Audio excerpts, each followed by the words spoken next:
Seuls les fans les plus hardcore auront cramé ces éléments. Bienvenue sur Watch Mojo français. Aujourd'hui, nous faisons le décompte du top 10 des petits détails dans How I Met Your Mother qui vous ont échappé. Nous publions de nouvelles vidéos chaque jour, alors abonnez-vous et activez la petite cloche pour votre dose quotidienne de Watch Mojo. Pour cette liste, nous passons en revue tous les easter eggs de How I Met Your Mother. Numéro 10, le temps ne bouge pas chez Lily et Marshall.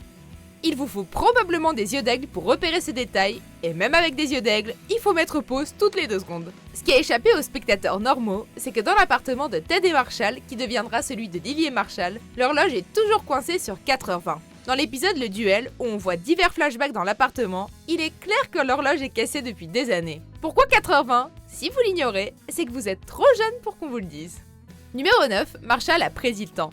Pour les fans de Imim, l'une des plus grandes réussites de la série, ce sont les gags répartis au fil des saisons. Dans la saison 2, Marshall et Barney font un pari à base de claques, et pendant le reste de la série, les claques sont très attendues. Dans l'épisode de la saison 7, Désastre évité, Marshall gagne 3 claques supplémentaires et en utilise 2, en gardant la dernière pour un jour de pluie. 3 slaps remaining! 3 slaps, wow, I like the sound of that. I think I'll save those bad boys, for a rainy day. Et au final, Marshall utilise la dernière claque pendant une journée où il pleut vraiment. That's all of them. Numéro 8, des sandwichs supplémentaires. Look what I've confiscated from some kids.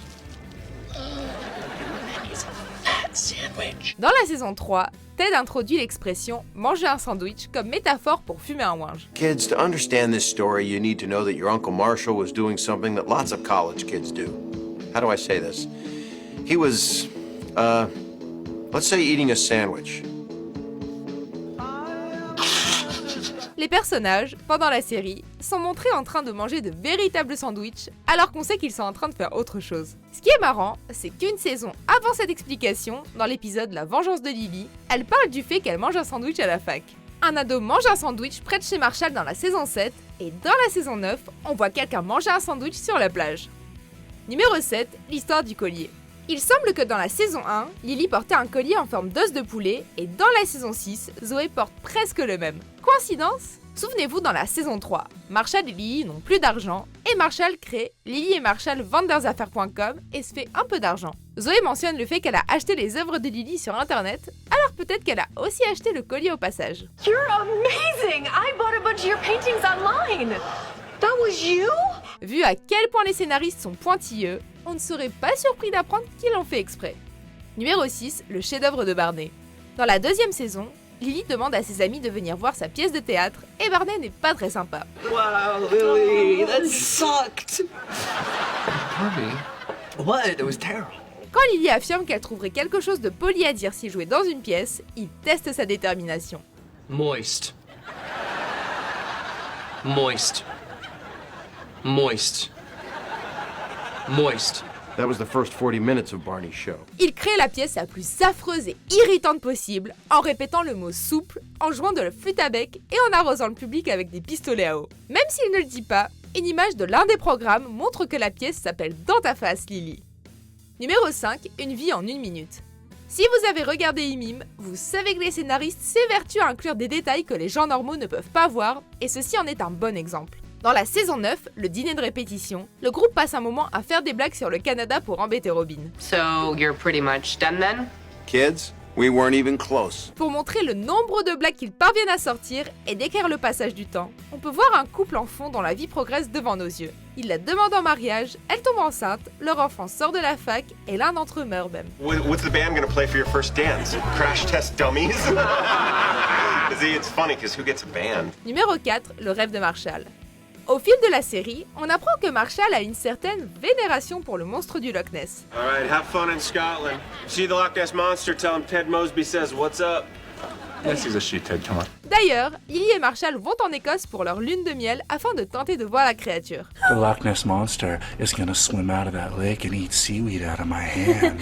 Honey, you make it sound like the whole point of our trip to Scotland was to see the Loch Ness Monster. Dans un épisode de la saison 3, on a un aperçu de l'avenir de Marshall en l'an 2029 et il semble avoir une belle vie. Mais le plus important, si l'on regarde bien, c'est qu'on peut voir un article de journal encadré disant « Un avocat de New York capture Nessie ».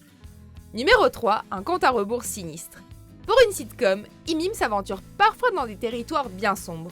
Le plus triste reste évidemment la mort brutale du père de Marsha dans la saison 6. My dad said? Marshall apprend la nouvelle de la bouche de Lily juste avant le générique de fin, mais dans tout l'épisode, on trouve un compte à rebours subtil en fond que l'on remarque après un deuxième visionnage. On part de 50 pour arriver à 1 de diverses façons, sur les livres, les bouteilles de bière, les écrans de télé et les numéros de loto gagnants. On vous conseille de regarder l'épisode pour essayer de les trouver. Numéro 2, les faux sites internet de la série sont bien réels. TedMosbyIsAJerk.com. And that little website went on to get 400,000 hits. Thanks, Barney. Les créateurs de Imim sont allés très loin en matière d'easter eggs. Tous les sites internet mentionnés dans la série ont été créés par les producteurs. CanadianSexActs.org qui répertorie les positions sexuelles cheloues des Canadiens, Barney'sVideoResume.com pour le CV vidéo de Barney et de SlapBetCountdown.com, le compte à rebours de baffe donné à Barney. Le meilleur est sûrement le site qui parle du type qui force sa femme à porter des sacs poubelles pendant 3 ans. Guy forces his wife to dress in a garbage bag for the next 3 years.com. Whoa, that's real. Et si certains ont fermé au fil des ans, il y en a encore des actifs aujourd'hui. Numéro 1, on sait le nom de la mère depuis la saison 1. Certaines personnes regardent Imim pour la comédie et les personnages adorables, tandis que d'autres ont apprécié le mystère derrière l'identité de la mère. Les créateurs ont donné des indices dans toute la série, mais il y en a un gros que vous avez loupé. Dans cet épisode de la première saison, Ted rencontre une stripteaseuse nommée Tracy et fait croire aux enfants qu'il s'agit de leur mère. Actually, I'm Tracy. Still Ted. And that, kids, is the true story of how I met your mother.